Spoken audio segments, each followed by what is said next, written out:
Number 3, the Honourable David Parker. Thank you, Mr. Speaker. My questions to the Minister of Finance. In dollar terms, what is the shortfall in the tax take for the 9 months to March revealed in yesterday's financial statements compared to October's pre-election update?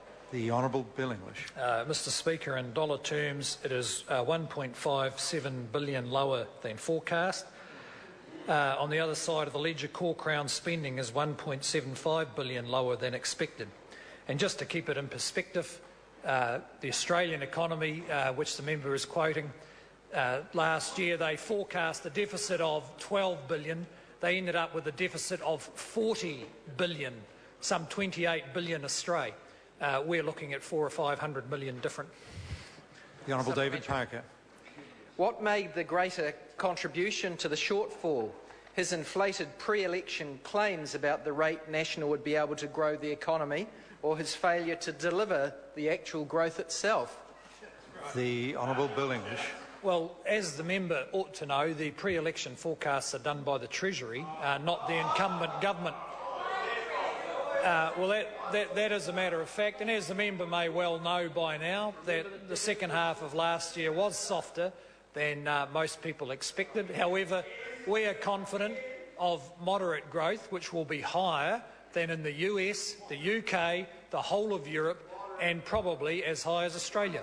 Supplementary. The Honourable David Parker. Rather than blaming the Treasury, would he agree that tax revenue would be higher if the economy was growing faster? And if so, does he accept responsibility for his failure to grow the economy faster? The Honourable Bill English.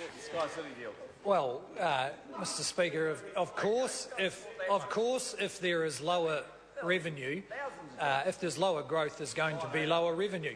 And the government, of course, has set out to assist the growth of the economy by, for instance, getting a convention centre in Auckland, expanding our mineral and resource program, supporting our agricultural industries to grow.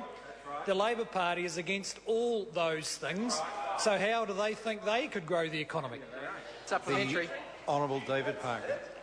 Did the PREFU state that every percentage drop in GDP growth results in $500 million less in tax revenue, and therefore does his $1.5 billion less tax revenue announced yesterday mean the economy is going even worse than the worst case scenario in the PREFU? The Honourable Bill English. No, Mr. Speaker, it doesn't. Supplementary. Louise Upston. What is the impact of the Crown's finances of the government's tax changes since 2008 election?